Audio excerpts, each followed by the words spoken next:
我想先带你看2个画面。第一个画面是一支望不到尽头的庞大船队，上千艘楼船首尾相连，最高的一艘有好几层楼那么高，通体雕着金龙，挂满锦帆与灯笼，浩浩荡荡，顺着一条刚刚开凿出来的人工大河驶向江南的扬州。船上是天下最有权势的男人隋炀帝杨广，正带着满朝嫔妃文武去江都游玩享乐。岸上是被征调来拉纤的成千上万名纤夫，累死饿死在地边的不计其数。这一刻，他手里握着的是当时全世界最富庶最强大的一个帝国。第二个画面是一个孤零零的好汉，他披着破旧的铠甲，独自一人一骑勒马停在一片风雪交加尸横遍野的残破战场上，望着远方燃烧的城池。他不是皇帝，也没有万里江山，有的只是一身武艺，一腔义气和一个被乱世逼到走投无路的命运。一个是把天下玩到极致，最后亲手葬送了他的皇帝，一个是在这个皇帝弄垮的乱世里挣扎求生的草莽英雄。这2种人，倾覆天下的帝王与在废墟上杀出血路的好汉，他们的命运是怎么交织碰撞改写了整个中国的？答案全藏在我们今天要读的这部书里《隋唐演义》。今天20分钟，我带你看一个帝国是怎么从花团锦簇一步步走向粉身碎骨。在正式开讲之前，有一件最重要的事我必须先跟你说清楚。我们今天要读的《隋唐演义》，作者是清朝初年的一位文人，叫楚人霍。请你特别记住一个关键词：演义。所谓演义，就是章回小说，是文人说书人根据历史演出来加工渲染的故事，它是文学，不是正史。真正记载这段历史的官方史书是《隋书》《旧唐书》和《资治通鉴》。楚人霍做的是一件缝合的工作，他把前人的史书、笔记加上《隋史遗文》《隋炀帝验史》这些小说，还有民间流传了上千年的说书、戏曲，全部融成一炉，编成这一部100回的大书，从隋朝代臣统一一路写到隋王唐兴，乃至后来的唐明皇与杨贵妃。他在全书的结尾借一阙词夫子自导，或演春秋，或编汉魏。我只记隋唐，别人写春秋写汉魏，而我只专心记下隋唐这一段风云。他也在卷首诗里说明自己为什么要写这么一部演义，怪是史书收不尽，故将才笔谱其文。奇怪的是，这段风云故事正经的史书竟怎么也收不全，写不尽，所以他才提起这支彩笔，把它谱写成一篇精彩的奇文。一句话就把演义和正史的分际讲得明明白白。所以这趟旅程的底色是真的，隋朝的统一、大运河、隋炀帝的荒淫、群雄并起、江都之变、李渊起兵、唐朝开国，这些大事的骨架史书上都真有其事。但我们等一下会讲到的秦琼卖马、二贤庄接义、程咬金劫道、瓦岗英雄，据于这些最热血、最深入人心的桥段，很多是楚人霍和历代说书人演出来的，正史里并没有，或者跟小说写的大不相同。请你带着欣赏文学的眼光去读这一部伟大的小说，而不是把每个情节都当成真实发生过的历史。楚人霍为这部书定下了一个苍凉的基调。书一开篇，他就提了一首诗，头2句便是繁华消歇似青云，不朽还须见大勋。在盛大的繁华，最终都会像一抹青云，消散得无影无踪。人活一世，真正能够不朽的，还得是去建立一番经得得起时间考验的工业。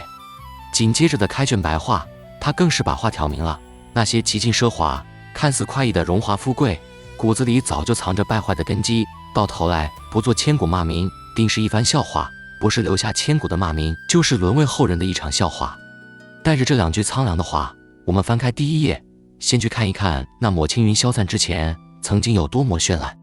故事要从一个极盛的盛世讲起。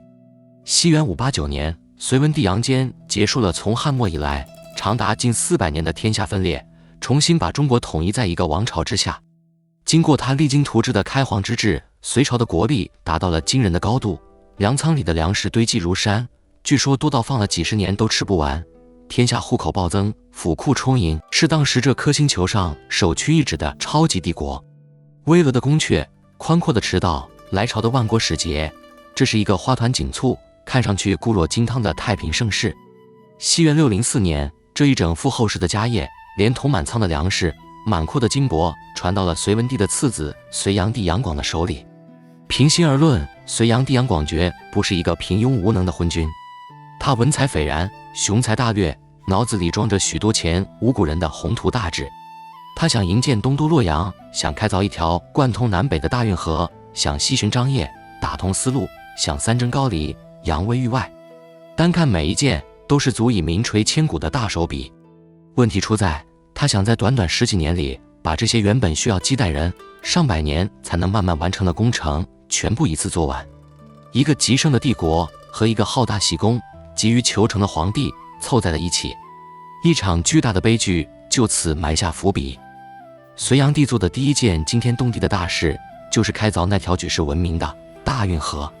他要挖一条人工大河，把北方的涿郡、今天的北京一带和南方的余杭、今天的杭州连接起来，贯通海河、黄河、淮河、长江、钱塘江5大水系，全长2000多公里。这在1400年前是一个近乎疯狂的超级工程。工程确实伟大，可代价是血淋淋的。为了在最短时间里挖通这条河，朝廷在沿线大规模征发民夫。史书记载，前后动用的劳力高达数百万人，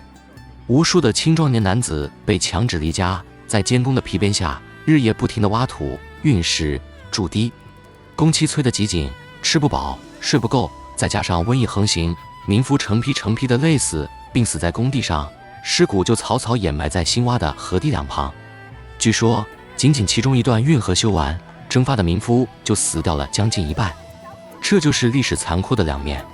一方面，这条大运河此后滋养了中国1000多年南北的粮食、物资、人员，从此畅通无阻，功在千秋。连唐朝的诗人皮日休都写诗感叹说，若不论隋炀帝乘龙舟享乐这件事，单论开河这份功业，几乎可以和大禹治水相比。可另一方面，这份功在千秋的伟业，是用几十万、上百万普通人的白骨，在10几年里硬生生堆出来的。一将功成万骨枯，何况是一条2000公里的大河？隋朝的元气就在这一敲一敲之间被悄悄掏空了。更要命的是，这条用100万人命换来的大运河，隋炀帝挖通它的头号用途，竟然是他自己南下游玩的水路。大运河一通，隋炀帝立刻迫不及待地造了一支空前奢华的龙舟船队，浩浩荡荡地巡行江南，去他心心念念的扬州，当时叫江都。这支船队到底有多夸张？为首的龙舟高达数层楼，金碧辉煌，船队首尾相接，绵延长达200多里。光是给这支船队拉纤的纤夫就有将近10万人。沿途500里之内的州县都被勒令进献最精美的饮食，吃不完的山珍海味就地挖坑埋掉。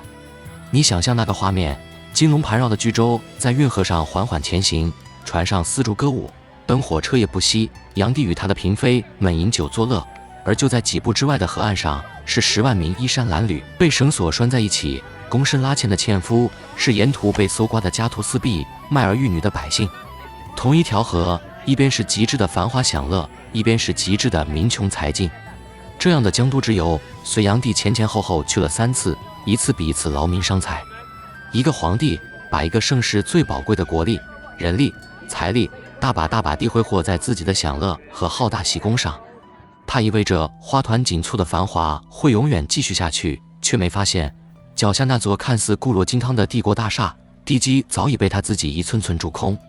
当一个人把所有人的活路都堵死的时候，他离众叛亲离也就不远了。果然，繁华的尽头是燎原的烈火。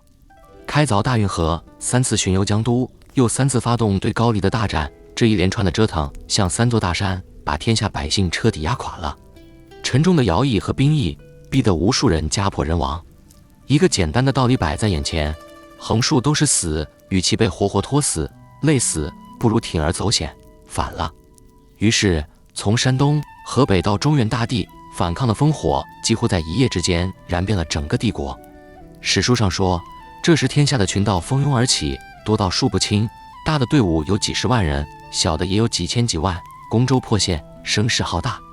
炀帝苦心经营的太平盛世，这时已是烽烟四起，盗贼满地，彻底乱了套。而《隋唐演义》这部书真正的主角，这时候才一个个粉墨登场。楚人或早在卷首诗里就为这群人埋下了伏笔。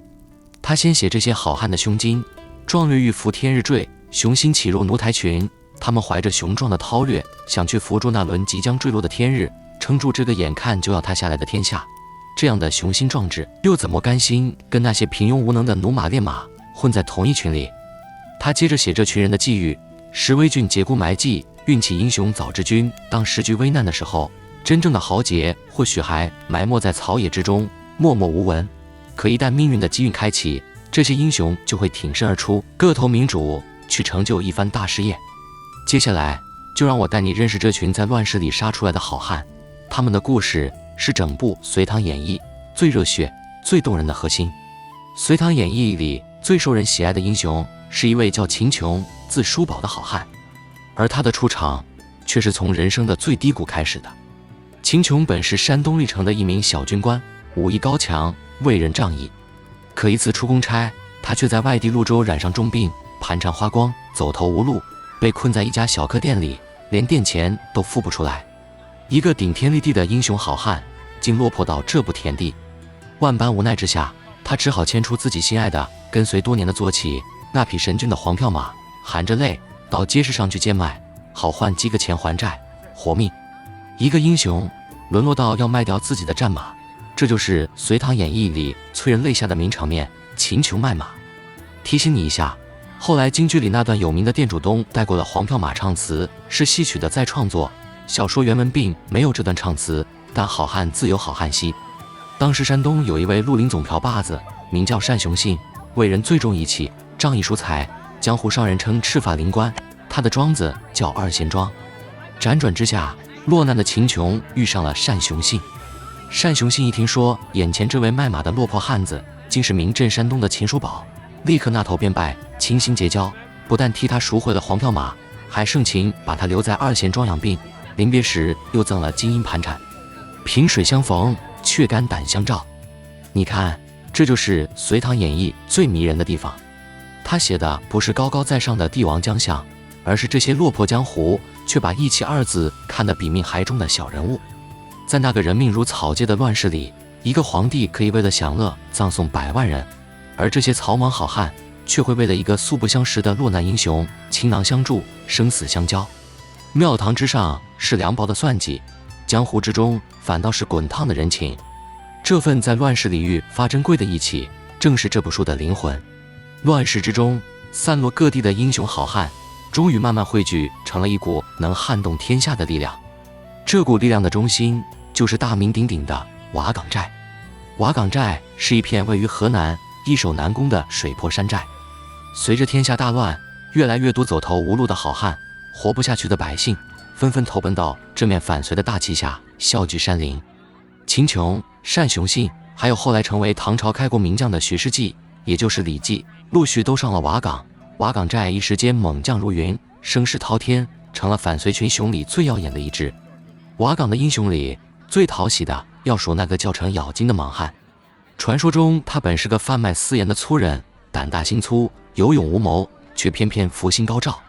他学了一套板斧的武艺，临阵对敌，来来去去就只记得头3招。后来程咬金3斧子半路杀出个程咬金，就成了家喻户晓的俗语。《隋唐演义》里，这位莽撞好汉曾在半路设伏，抡起大斧拦截官府的财物，憨直勇猛的模样，逗得读者又好气又好笑，是乱世故事里难得的一抹亮色。而瓦岗军真正赢得天下人心的是开仓放粮这件大事。当时隋朝在各地修了巨大的官仓，囤积着堆积如山的粮食，可饥荒之年，老百姓却活活饿死。瓦岗军攻破了隋朝最大的几座粮仓，做了一件大快人心的事，大开仓门，把粮食免费发放给饥饿的百姓。一时间，四面八方的穷苦人扶老携幼，蜂拥而来，领粮的队伍排出去几十里。这一开仓，瓦岗军不费一兵一卒，就收服了千千万万人的心。你看，得天下的关键从来不在粮仓有多满，而在人心向着谁。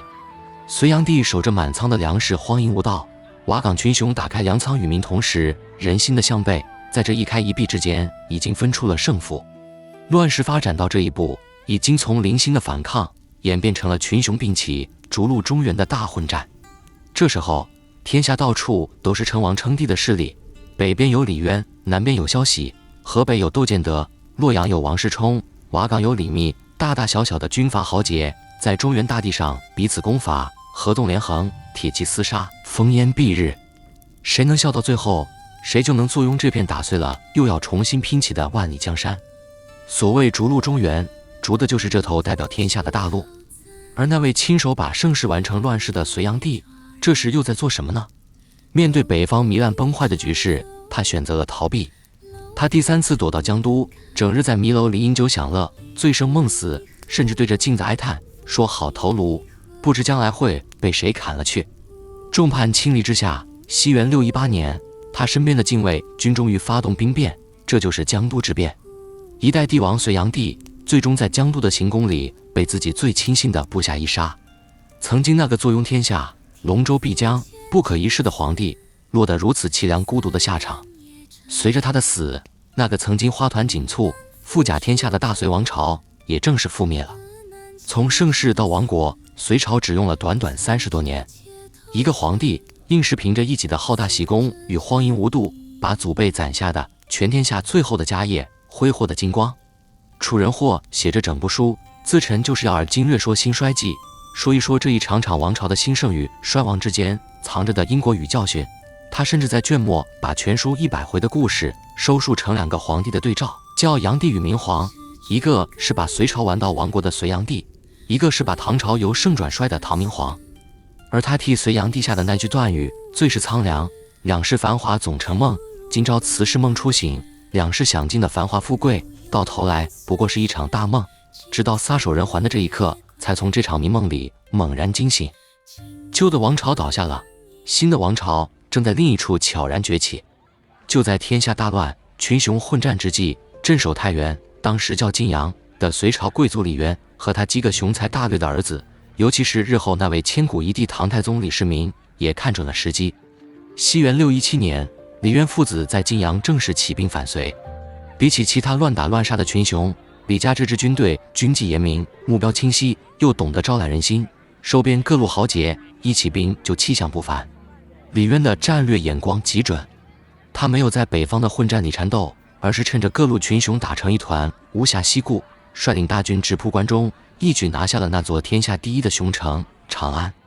占据了关中这块进可攻、退可守的形胜之地。李家就有了争夺天下、号令四方的稳固根基。西元618年，就在隋炀帝死于江都的同一年，李渊在长安正式称帝，建立了一个将要照耀往后近300年，开创出贞观之治与开元盛世的伟大王朝唐朝。